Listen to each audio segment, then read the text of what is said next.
إن الحمد لله نحمده ونستعينه ونستغفره ونعوذ بالله من شرور أنفسنا ومن سيئات أعمالنا اللهم صل على محمد وعلى آل محمد كما صليت على إبراهيم وعلى آل إبراهيم إنك حميد مجيد اللهم بارك على محمد وعلى آل محمد كما باركت على إبراهيم وعلى آل إبراهيم إنك حميد مجيد أعوذ بالله من الشيطان الرجيم بسم الله الرحمن الرحيم لن تنالوا البر حتى تنفقوا مما تحبون وما تنفقوا من شيء فإن الله به عليم قال النبي صلى الله عليه وسلم إن الله يرفع بهذا الكتاب أقواما ويضع به آخرين أو كما قال النبي صلى الله عليه وسلم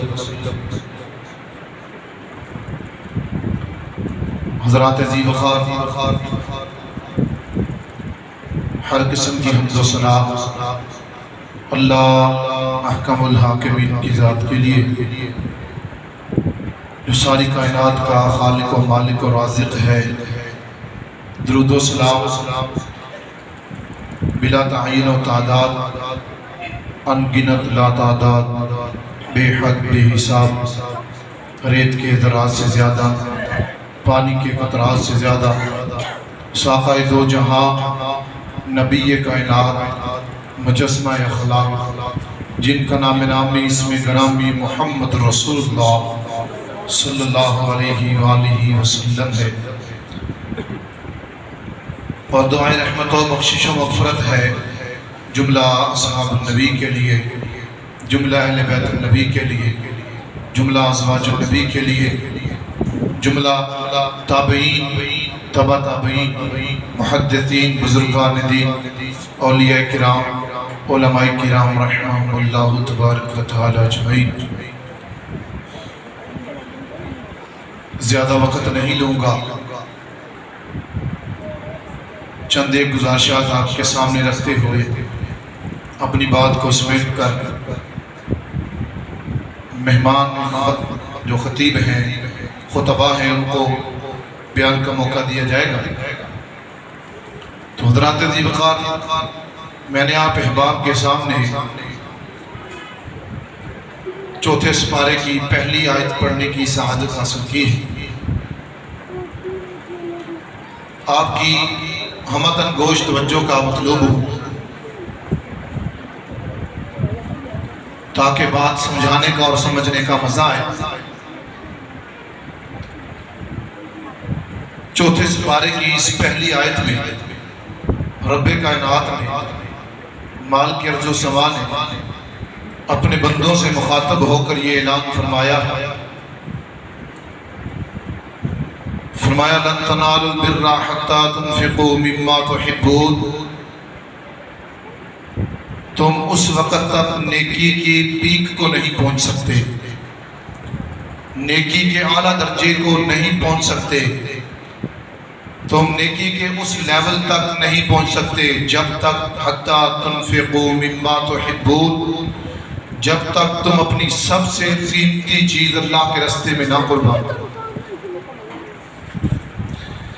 ہمیں یہاں پر موازنہ کرنا ہے کہ سب سے قیمتی چیز کا سب سے قیمتی متاع انسان کی زندگی میں کیا ہوتی ہے میں آپ کو ایک مثال دیتا ہوں اس مثال کے بعد مجھے امید ہے کہ آپ سمجھ جائیں گے کہ میں کیا کہنا چاہتا ہوں بینک سے ایک آدمی 2 لاکھ 3 لاکھ 5 لاکھ نکلوا کے اپنی جیب میں ڈال کے اپنے گھر کی طرف کو چلتا ہے راستے میں اس کو لٹیرے پکڑ لیتے ہیں راستے میں اس کو لوٹنے والے گھیر لیتے ہیں اور اتفاق کے ساتھ اس آدمی کے ساتھ اس کا بیٹا بھی ہوتا ہے اور وہ اس سے وہ رقم جو بینک سے نکلوا کے لے کے آیا ہے اس کو حاصل کرنے کی، چھیننے کی، جھپٹنے کی کوشش کرتے ہیں، لیکن وہ اس رقم کو دینے سے انکار کر دیتا ہے۔ ایسے عالم میں ایک لٹیرا اپنی جیب سے پسٹل کو نکالتا ہے اور نکال کر اس کے بیٹے کی کن پٹی پہ رکھ دیتا ہے اور وہ یہ کہتا ہے یا مال دے دو یا بیٹے کی قربانی کے لیے تیار ہو جاؤ، یا بیٹے کے لاشا اپنے سامنے گرنے کے لیے تیار ہو جاؤ، یا مال دے جاؤ۔ تو سینے پہ ہاتھ رکھ کے بتائیے کون وہ اس وقت اس لمحے کون باپ ہوگا جو اپنی دولت کو بچا لے گا، اپنے بیٹے کو قربان کر دے گا؟ کون ایسا باپ ہوگا جو اس لمحے یہ کہے گا کہ میں اپنا بیٹا قربان کر سکتا ہوں لیکن مال نہیں دوں گا؟ حضرات ذی وقار اس وقت میں باپ، آپ بھی باپ ہیں، ہر باپ کی یہ کیفیت ہوگی، اللہ نہ کرے ہمارے ساتھ یہ واقعہ پیش آئے، لیکن اس لمحے آپ مال دے دیں گے، آپ اپنی قیمتی گاڑی دے دیں گے، اپنا موبائل دے دیں گے، لیکن اپنے بچے کی قربانی کسی صورت میں برداشت نہیں کریں گے۔ اپنے بچے کو گولی لگتی آپ کسی صورت نہیں دیکھیں گے، جس کے لیے آپ نے اپنی جوانی کی رونائیاں قربان کی، جس کے لیے آپ نے اپنی وقت کو ضائع کیا، جس کے لیے آپ بیرون ملک جا کر اپنی محنت سے روزی کما کے لے کے آتے ہیں، جس بچے کی اچھے مستقبل کے لیے آپ دن رات کو ایک کر اوور ٹائم لگا کے اپنی محنت کے ساتھ اس بچے کے اچھے مستقبل کے خواب دیکھتے ہیں، آپ اس بچے کو قربان کرنا چاہیں گے؟ تو حضرات ذی وقار کیا سمجھ آیا کہ جب مال اور اولاد کا کمپیریزن کیا جائے تو اس وقت اولاد مال سے سبقت لے جاتے ہیں؟ کیا ایسا ہے کہ نہیں؟ اولاد بہرحال مال سے سبقت لے جاتی ہے، مال کا درجہ نیچے رہ جاتا ہے، اولاد اس لیول کو پہنچ جاتی ہے کہ ماں بھی اپنی جان قربان کرنے کے لیے تیار ہو جاتی ہے لیکن اپنے بچے کو جان کی ہر حال میں جان بچانے کی کوشش کرتی ہے۔ کتنے آپ ایسے واقعات سن چکے ہیں کہ ماں نے اپنا ایک گردہ اپنے بچے کو ڈونیٹ کر دیا، ماں نے اپنی آنکھیں اپنے بچے کو ڈونیٹ کر دی کہ میرا بچہ دنیا کی رانائیاں، دنیا کی رونقیں دیکھ سکے، مجھے کیا ہے، زندگی گزار چکی ہوں اور چند سالوں کے بعد مجھے موت آ جائے۔ تو مال کے عرض و سوال کے آج ہم فرماتے ہیں، فرمایا لن تنالوا البر حتی تنفقوا مما تحبون، ارے تم نیکی کے اس درجے کو، نیکی کے اس پیک کو، نیکی کے اس لیول کو، نیکی کی اس اونچائی کو، نیکی کے اس درجے کو، نیکی کے اس مرتبے کو اس وقت تک نہیں پہنچ سکتے حتی تنفقوا مما تحبون، یہاں تک کہ تم اپنی سب سے قیمتی متاع اللہ کے راستے میں قربان کرو۔ اور سب سے قیمتی چیز کیا ہے؟ اولاد ہے، جو انسان کی جان سے بھی زیادہ قیمتی ہے، جو انسان کی جان سے بھی زیادہ سبقت لے جاتی ہے۔ تو حضرات ذی وقار یہاں پر میں تقاضا کرتا ہوں، اگر آپ سے میں مدرسے کے چندے کے لیے پیسے طلب کروں، ہر بندہ اپنی جیب میں سے 150 نکال کے یہاں پر ٹیبل پر دھر دے گا، میری جھولی میں ڈال دے گا، میرے قدموں میں رکھ دے گا، کسی پھرنے والے کو پکڑا دے گا، اگر آپ اس مجمع سے میں یہ بات کہوں کہ میں تم اللہ کے راستے کے لیے، اللہ کے دین کے لیے، اللہ کا دین پڑھنے پڑھانے کے لیے کون ہے جو اپنا بیٹا قربان کرتا ہے؟ میرے اس خیال میں کوئی نہیں کھڑا ہوگا۔ تو حضرات ذی وقار اللہ رب العزت فرماتے ہیں سب سے قیمتی چیز تم اللہ کے راستے میں قربان کرو گے پھر تم نیکی کے بھیک کو پہنچ سکو گے۔ حضرات ذی وقار سب سے قیمتی متاع انسان کی اولاد ہوتی ہے۔ تو آئیے میں آپ کو یہ دعوت فکر دیتا ہوں، اپنے چند وقت کی اس ساعتوں میں، تھوڑے وقت کی اس ملاقات میں آپ احباب کے سامنے میں یہ گزارش کرنا چاہتا ہوں کہ آپ مدرسوں کو مال دیتے ہیں، جامعات پر پیسے خرچ کرتے ہیں، آپ اپنا تنومند بیٹا، اپنے تنومند اولاد، ذہین فتین بچہ، عقل و شعور رکھنے والا بیٹا اللہ کے دین کے لیے نکالیں، مدارس میں بھیجیں، حافظ قرآن بنائیں، عالم دین بنائیں۔ جب وہ بچہ عالم دین بنے گا، حافظ قرآن بنے گا، رب اکبر کی قسم ہے آپ نیکی کے اس اعلیٰ لیول کو پہنچ جائیں۔ صاحب قرآن کا کیا مقام ہے؟ صاحب قرآن کے لیے اللہ نے کیا مقام رکھا ہے؟ نبی علیہ السلام فرماتے ہیں کل قیامت کا دن ہوگا، اللہ رب العزت فرمائیں گے اے صاحب قرآن، حافظ قرآن، عالم قرآن، دنیا میں دین کو پڑھاتے اور پڑھاتے رہے ہو، دنیا میں قرآن کو سیکھتے اور سکھاتے رہے ہو، دنیا میں تم قرآن کے مطابق اپنی زندگی کو گزار کے آئے ہو، اقرا پڑھ ورتقب چڑھتا جا، ورتل کما ترتل فی الدنیا، چڑھتا جا اس انداز میں کہ دنیا میں جیسے قرآن کو خوبصورت آواز میں پڑھا، جیسے قرآن کو سمجھا اور پڑھایا پڑھا، آج چڑھتا جا، جنت کے درجے طے کرتا جا، جہاں پر وہ ناز کی سین آئے گی وہاں پر اللہ نے تیرا مقام رکھا۔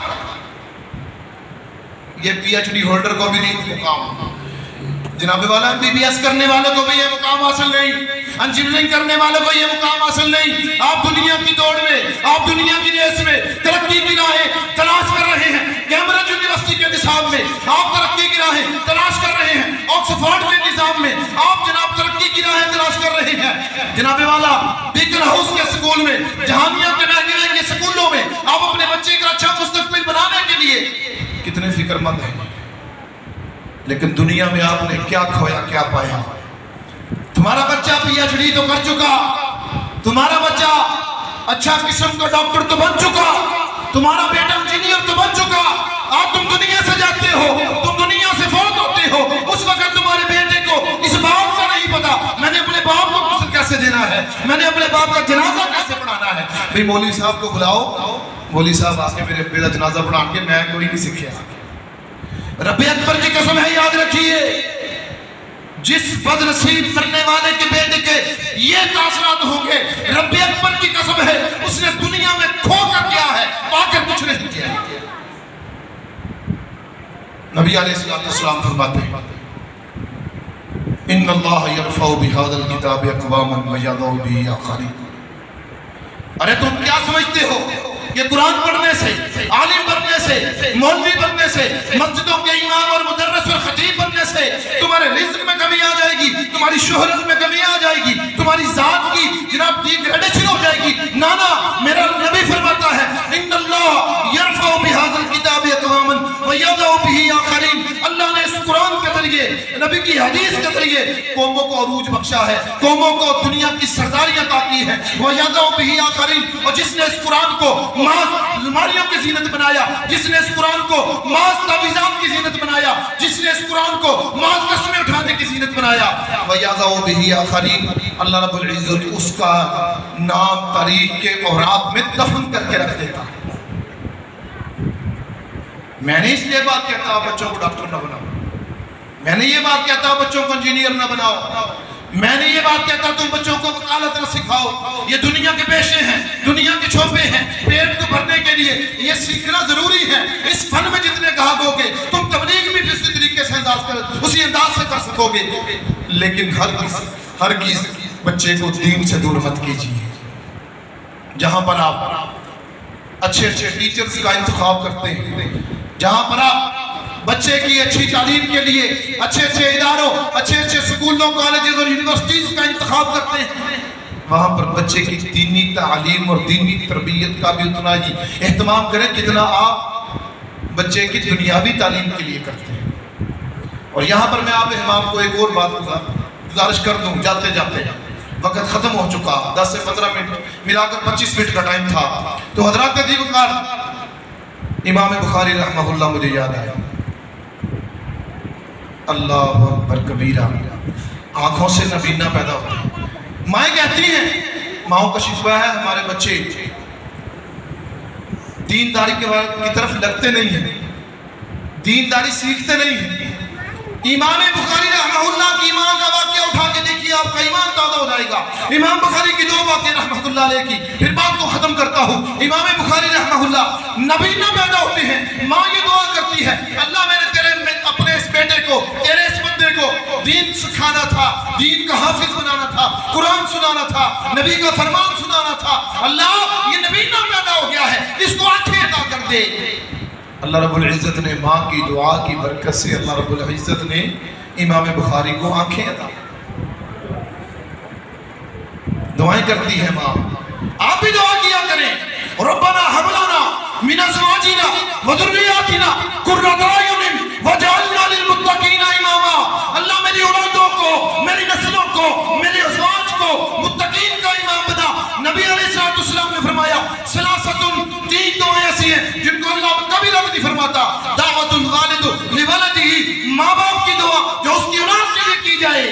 لا شک فیہ وہ قبول شدہ.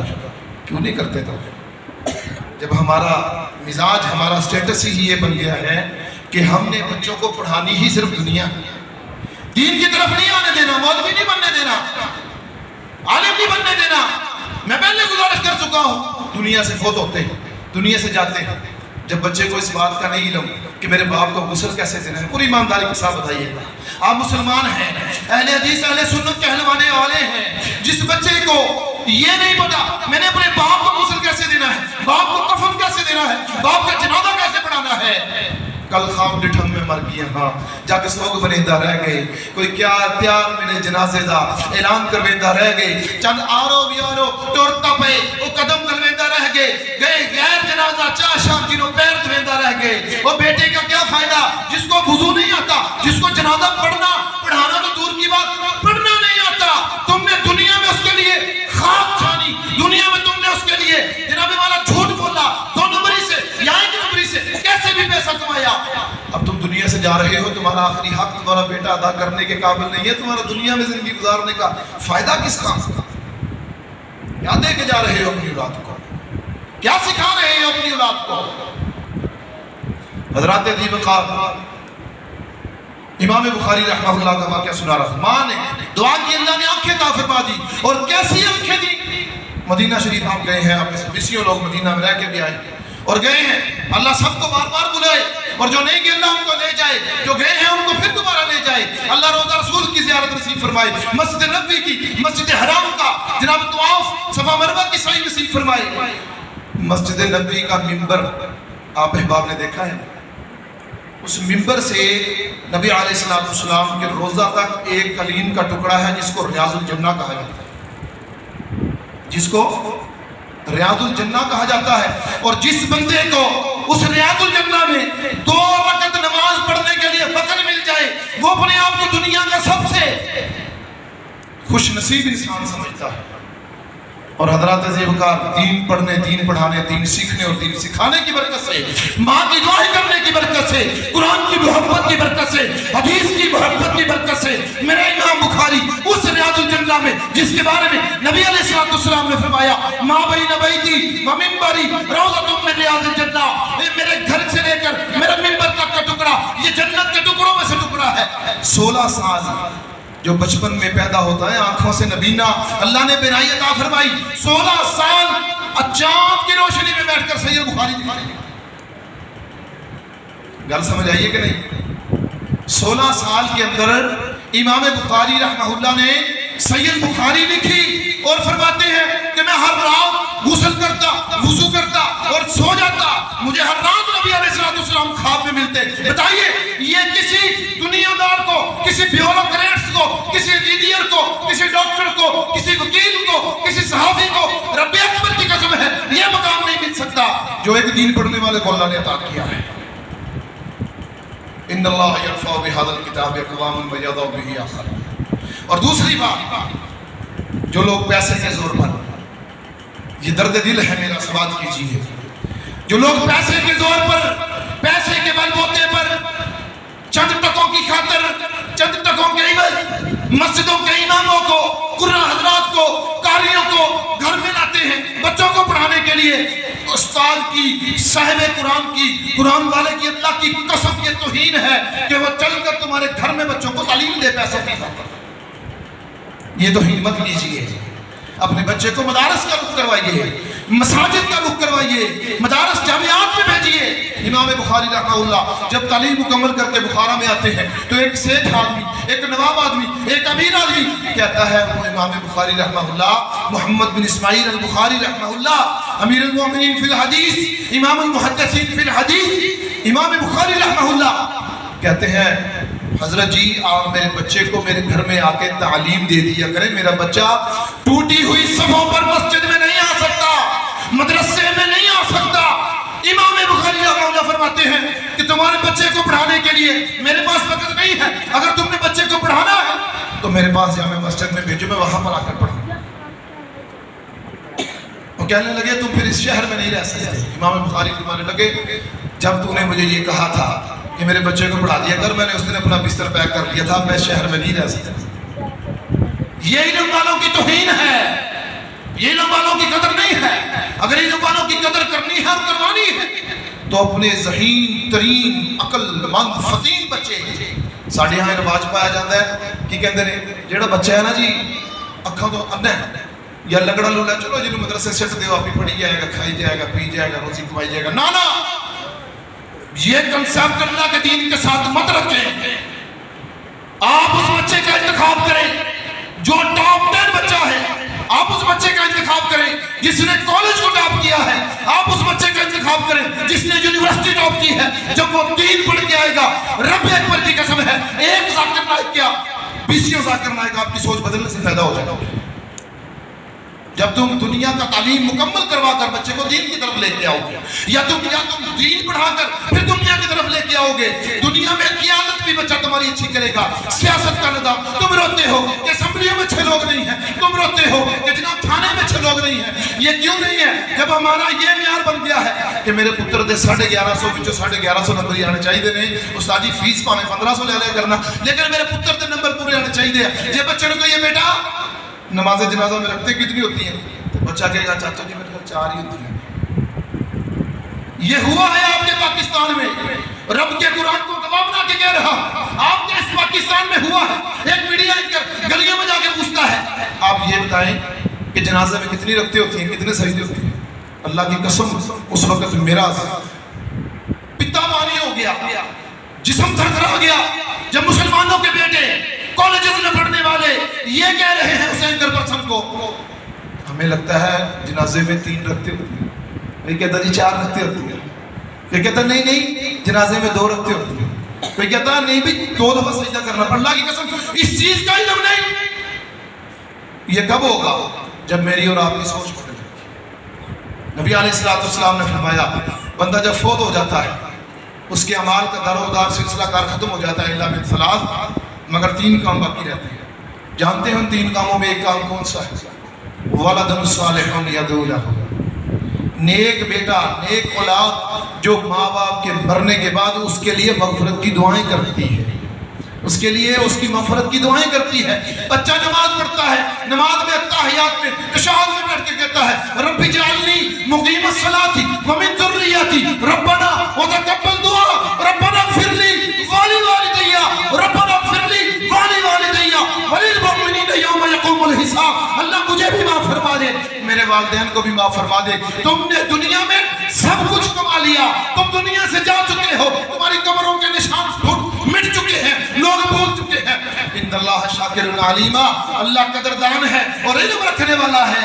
جب دنیا میں تمہارا بچہ زمین پر بیٹھ کر اللہ سے رحمت کی دعائیں کرتا ہے, دنیا میں زمین پر بیٹھ کر اللہ سے تمہارے لیے مغفرت کی دعائیں کرتا ہے, نبی نے فرمایا, نعت کے وحی نے فرمایا اگر والدین کو قبر میں عذاب بھی ہو رہا ہوگا تو بچے کی اس دعا کی برکت سے اللہ اس کے والدین پر عذاب کو ہلکا کرتا ہے.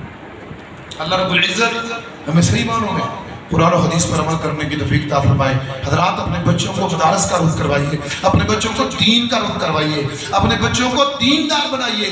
دیندار بنائیں گے انشاءاللہ اس پاکستان میں, وطن عزیز میں چینج آئے گا, تبدیلی آئے گی. یہ تبدیلی کوئی سیاستدان نہیں لا سکتے, تبدیلی دنیا کی کوئی بیوروکریٹس نہیں لا سکتی. تبدیلی اگر آئے گی تو اللہ کے قرآن سے آئے گی یا نبی کے فرمان کے آئے سے آئے گی. اللہ رب العزت ہمیں صحیح معنوں میں قرآن و حدیث پر عمل کرنے کی توفیق عطا فرمائے. وآخر دعوانا ان الحمد للہ رب العالمین.